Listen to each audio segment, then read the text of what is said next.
seu filho fica com todo o tempo livre e você continua trabalhando normalmente, mas precisa conseguir um tempinho para dar mais atenção a ele, ou pelo menos uma atividade que substitua a escola. Só que as férias escolares duram 30 dias. E como diversificar as atividades para que o seu filho tenha todo dia alguma coisa interessante para fazer? E não se sentir culpado por não poder dar à criança toda a atenção que ela vai te cobrar. Quem vai dar essas dicas é a psicóloga Virgínia Suassuna Costa, que participa hoje do Jornal do Almoço. Boa tarde, Virgínia. Boa tarde, Denise. O que muda na relação entre pais e filhos a partir do momento que eles deixam de ir à escola e passam a ficar mais tempo em casa? Olha, na realidade, a responsabilidade dos pais aumenta, porque em época de aula, a escola fica entre os pais e os filhos. E a escola se retirando, o que ocorre? O confronto é muito maior.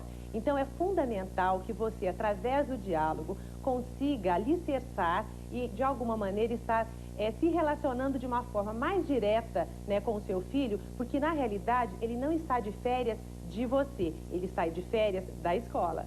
Bom, para muitos pais, começam as férias das crianças e acabam o sossego dos pais. É assim mesmo que funciona? Olha, depende muito de como você organiza o tempo e o espaço na sua casa. Se você for distribuindo o tempo da criança, sente com ele, tente verificar o que você gostaria de fazer, que tipo de programa na televisão você gostaria de estar assistindo, com quem que você gostaria de estar passeando. Abra as portas da sua casa, não só para o seu filho sair um pouquinho e visitar ali o vizinho, como também para receber os amiguinhos. E, de alguma maneira, relacionar-se com ele no seu tempinho livre, porque eles de férias, você também tem atividades que são mais diminuídas. Então, sem dúvida nenhuma, você vai ter um tempinho para estar com ele. Bom, Virgínia, com certeza os pais devem ter dúvidas e o telefone está à disposição para as perguntas para a Virgínia. 255-8282. 255-8282. Ligue, participe, tire sua dúvida. Por exemplo, assim, Virgínia, você disse, né, na questão das férias escolares. O que representa para a criança? Geralmente, qual a expectativa da criança? E quando a gente fala em férias escolares, é rede pública, rede privada, tanto faz, né? Qual que é a expectativa da criança quando ela entra em férias? Olha, sem dúvida nenhuma, fazer alguma coisa diferente, alguma coisa que dá prazer. De repente, não ficar muito preso no horário. Eles gostam de brincar sem ter necessariamente de serem interrompidos. E com certeza, eles querem ser inseridos dentro da sua casa, porque eles ficam tão fora de casa. Então, vai uma dica para você. Organize um quarto, um lugarzinho no quintal, onde eles possam realmente fazer a bagunça. E não se preocupem, deixe esses 30 dias para que eles realmente possam aproveitar. Virgínia, seria mais ou menos assim, esquecer que a casa tem uma rotina? Não esquecer que a casa inteira tem uma rotina. É claro que a rotina continua. É encontrar um espaço, porque a casa também é deles, onde eles realmente possam se sentir donos e possam sentir, assim, prazer em estar lá. Não deixe o seu filho apenas na casa do outro. Receba seu filho dentro de casa, afinal, a casa é dele também. Virgínia, para quem está trabalhando, nem sempre é possível estar saindo com a criança para cinemas, para parques. Como é que é possível organizar atividades de férias em casa? Olha, trazendo os companheiros para dentro de casa, através de determinados jogos, né? De alguma maneira, no finalzinho da tarde, podendo sim, Ruth, eu acho que há tempo, até porque o trabalho de levar um filho na escola, o trabalho de fazer a tarefinha deixa de existir. Então, nesse tempo, você pode, de alguma maneira, estar presente com ele. E quem aguenta bagunça? Quem aguenta bagunça daquele tanto de menino? Mas eu acho o seguinte, a casa também são dos nossos filhos. De repente a gente, assim, quer que a casa fique todinha arrumadinha. E quando vocês forem observar, quando eles forem adolescentes, vocês vão querer que ele fique dentro de casa. Mas desde pequenininho, o que vocês fizeram? Vocês colocaram os filhos para fora de casa. Então é importante, desde pequenininho, que vocês, de alguma maneira, insiram os filhos de vocês. Porque tem uma fase que a gente fala assim para os filhos, vai para lá, vai para lá, vai para lá. E quando daqui muito tempo vocês quiserem, vem pra cá, meu filho, vem pra cá, ele não vai entender a sua linguagem. Ele vai entender a linguagem do vai pra lá. Começa agora esse processo de agora. manter Então, a família unida? Vem pra cá. Antes a casa bagunçada, um copo quebrado, do que o seu filho na rua, porque as consequências futuras, sem dúvida, são piores. Você acha que pode ser uma oportunidade de mais contato entre pais e filhos? Sem dúvida, e exatamente porque a gente não exercita o contato, na época de férias os pais ficam sem saber o que fazer, né? E às vezes vezes, gente, gera até um filho consumista. Vai para o shopping, toma dinheiro, vai comprar. Será que isso é educação? Eu acho que nas férias a gente tem que desenvolver uma matéria muito importante dentro de casa. Chama-se limites. Virginia, e aí vale para qualquer classe social, né? Que a gente fala muito em vai passear, em sair, em viajar. E a gente também tem aquela classe social que não tem aquele hábito nas férias de viajar, de sair com os filhos. Hoje mesmo tem condições de ficar mandando para shopping, parques ou colônias de férias.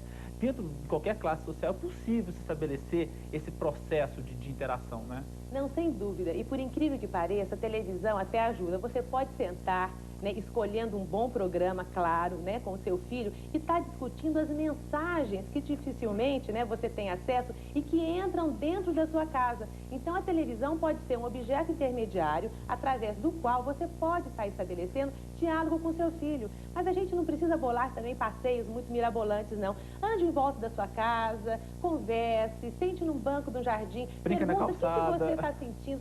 Senta, vai jogar um dominó. É importante a gente conhecer os filhos da gente, porque senão você vai estranhá-los quando eles crescerem. De como conciliar a rotina de trabalho com as férias escolares dos filhos. E nós vamos ouvir agora a opinião de pais e crianças sobre como conviver com este problema. As crianças cobram muito algum passeio diferente durante as férias? Cobram. Muita cobrança, quer que a gente saiba viajar com eles. Já está cobrando, quer viajar para casa da avó. Quando não é possível deixá-lo viajar, como é que fica a situação? Reclama muito em casa? Ah, reclama bastante. E como a senhora faz para contornar essa situação? Ah, manda jogar videogame, assistir televisão, descer um pouquinho, brincar, voltar. Cobra antes das férias, já negocia as férias deles. Já está tudo encaminhado este ano? Já. E no caso de alguma impossibilidade, como é que fica a situação? A bronca é grande em casa? Não, a gente procura contornar porque tem que ser... o menino tem que entender que nem sempre pode acontecer o que ele quer, mas a gente luta para conseguir. Eu vou viajar para a praia. E os seus pais já garantiram essa viagem ou ainda está na dúvida? Já garantiram. E se de última hora não der certo a viagem, o que você pretende fazer? Ah, vai ser uma frustração, né? Aí eu vou dar um jeito de divertir por aqui mesmo. Mas fica a bronca? Fica. Eu fico enjoada com minha mãe. Quando ela me pede uma coisa, eu falo que não vou fazer. Virginia, a partir de uma determinada idade, as crianças começam a querer viajar sozinhas. Quando é que isso deve ser permitido ou que isso pode ser permitido? Olha, é uma pergunta muito interessante, porque os adolescentes ficam querendo realmente viajar sozinhos. De um lado, né, nos pressionando. E a gente fica aqui do outro lado com um cordão, né, umbilical psicológico, pensando assim, eu acho que ele não vai comer direito. Eu acho que ele não vai dormir direito. Eu acho que ele ainda não está preparado. E, de repente, quem não está preparado somos nós ainda, né? Então, quando é que é a época certa? A hora que você, de alguma maneira, tiver esses medos seus trabalhados. E quando você sentir que realmente ele já tem uma maturidade para ficar sem você. Porque, na realidade, essas primeiras separações são só as primeiras, são só os primeiros voos. Porque mais cedo ou mais tarde, eles vão realmente se separar da gente. Então, talvez as férias sejam um bom momento para você começar a trabalhar essa separação e acreditar que isso seja possível. Virginia, nós temos a resposta dos pais, das crianças ali. Vamos fazer uma rápida análise do que o pessoal falou ali na rua. Os filhos cobram, os pais admitem isso. Isso realmente é sério. Eles estão de férias, eles cobram alguma coisa. Atenção. Sem dúvida, eles cobram atenção e às vezes cobram também aquilo que eles não têm direito. Então, olha que coisa interessante. De um lado, se você permitir tudo, você vai estar sendo permissivo e aí você não vai estar educando. Se por outro lado você não permitir nada, você vai ser autoritário. Então é a hora do confronto, é a hora do diálogo, é a hora de verificar o que é possível, porque nem tudo que se deseja se pode conseguir. Outro país que os filhos reclamam sim. Nessa hora ela manda assistir TV, jogar videogame ou então descer para brincar com os amigos. Como é que é essa atitude? Olha, dentro dessas 3 atitudes citadas, eu não ouvi em nenhum momento você dizer que gostaria que ele ficasse ao seu lado. Então, descer, assistir televisão, jogar de videogame, são alternativas. Mas e você? Onde é que nesse momento você pode e deve assumir a função de pai, de mãe? Outro pai diz que negocia com os filhos, o que eles querem e o que ele pode oferecer. Exatamente. Eu acho que esse pai é o que está mais alicerçado emocionalmente. Uma coisa é querer, a outra coisa é poder. E aí, de alguma maneira, você está educando o seu filho. Porque se por um lado você não disser não para o seu filho, a vida vai dizer por você. Então seria preferível que começássemos de nós mesmos. Agora, falando dos pais e os filhos, a Lúcia reclamou ali, a menininha, a última que falou, disse que fica chato, enjoado e não faz nada que a mãe dela manda. Olha, aí a Lúcia também está errada. Você sabe por quê? De alguma maneira, a rotina da casa muda porque você está presente. Então não custa você arrumar a sua caminha, né? Você guardar o seu chinelinho, porque mais cedo ou mais tarde você vai ter que aprender a fazer isso. Então começa, ajuda a sua mãe, porque sem dúvida ela vai ter mais tempo para você também. É na troca que a gente cresce. Virginia, nesse período, os filhos começam a ter mais contato com tios, com avós, e às vezes o grau de permissividade é diferente dos pais para os avós. Como é que se pode conciliar tudo isso? Este é um problema grave, porque a avó, principalmente aquela que se sente muito culpada porque não foi mãe, pega o netinho, coitado do netinho, né? E fica sendo super permissiva. Então, tudo aquilo que a mãe não quer, a avó permite. E, infelizmente, com essa atitude, você está deformando o seu neto. Nem foi mãe e, de repente, nem está sendo avó. Então, é fundamental que o não, ele amanheça sendo não, ele anoiteça sendo não, porque, de repente, tem uma hora que você diz sim, tem uma hora que você diz não. Então, na realidade, a curto prazo, você pode estar ficando livre da encheção de saco do seu filho. Mas a longo prazo você está impedindo que ele tenha um equilíbrio emocional. O Joaquim Santa Marisa pergunta se tem problema, por exemplo, nessas épocas do ano, deixar os filhos na rua até tarde, até altas horas, uma vez que eles não têm horário, não têm que acordar cedo no dia seguinte. Não, é importante ter limite, sim. Também férias não é sinônimo de libertinagem. É fundamental que ele tenha um horário para voltar, inclusive verificando os cuidados, né? Que de repente essa rua aí pode estar provocando. Limite é fundamental nas férias também. A Remelinda, do setor marista, quer uma sugestão para os pais que não vão ter férias. E a Adriana, da Vila São José, pergunta o que ela pode fazer para ocupar o dia do filho, já que ela trabalha o dia inteiro. Você tem alguma sugestão? Olha, sem dúvida, senta com o seu filho nesse final de semana, com uma canetinha, com papel, e pergunta para ele o que você gostaria de estar fazendo. Tenta administrar com ele o tempo dele, porque parece que ele fica com um tempão tão grande e realmente não sabe o que fazer. Então, divida essas atividades em atividades onde ele pode estar incluindo amiguinhos. É muito importante que a criança aprenda a brincar sozinha também, né? Horas de leituras, horas de televisão. E você aí que trabalha fora o dia inteiro, né? À noite, com certeza você vai estar mais descansada, até porque você não tem que levá-los até a escola. Senta, conversa sobre o dia, tenta programar o dia seguinte, aproveite, não tire férias dos seus filhos nessas férias. Nós vamos para um novo intervalo, mas a discussão continua no próximo bloco. E veja daqui a pouco, eleição para a reitoria da UFG muda o ritmo da universidade. Confira em instantes. O Conselho Regional de Administração promove hoje a palestra ISO 9000, uma realidade goiana, que vai acontecer no auditório do Conselho. Informações pelo telefone 224-1535.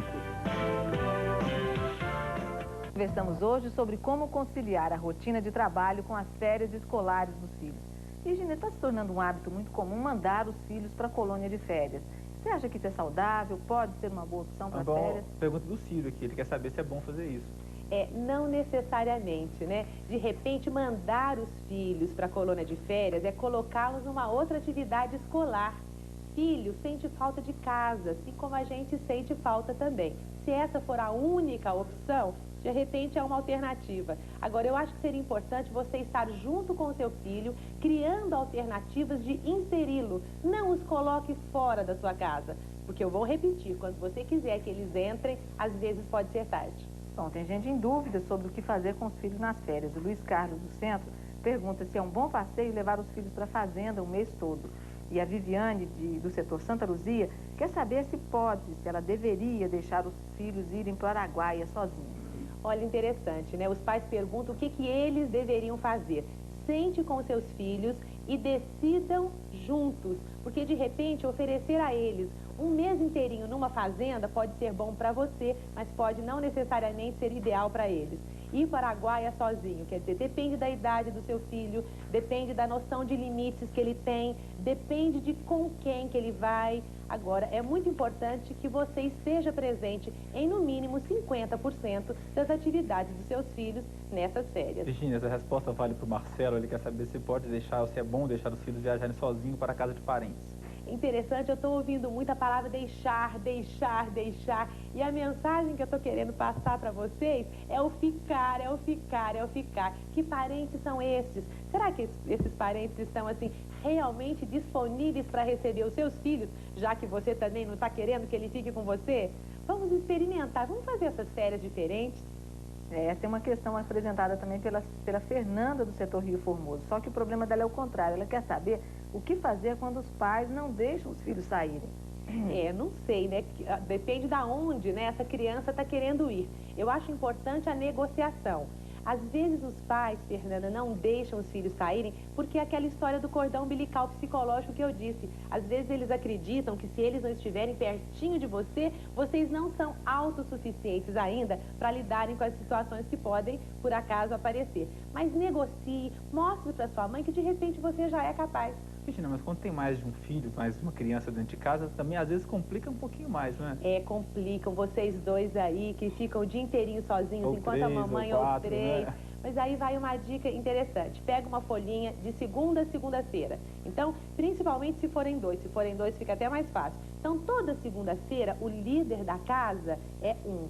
Toda terça-feira, o líder da casa é outro. O que significa isso? Então, no dia que você for líder, você pode escolher a televisão, o programa que você quiser, você pode decidir a hora que você quer tomar banho, terminar a brincadeira, mexer no computador. Este é o seu dia. No dia seguinte, é o dia do seu irmão. O que você vai aprender com isso? Vai aprender a conviver a dois, porque nem todo dia é o seu dia. Mas se eu for o líder da segunda e o filme que eu quiser assistir for da terça? Aí você vai negociar, porque de repente você pode, na terça-feira, embora não seja o seu dia, conseguir assistir o filme que você quiser. Na quarta-feira é uma nova negociação. Assim, com certeza, as brigas vão diminuir. Por quê? Porque todo mundo vai ter direito. E uma reclamação que eu escuto muito é que os pais acabam privilegiando um filho em detrimento do outro. Então eu fico pensando, até que ponto nós pais não somos os maiores causadores das brigas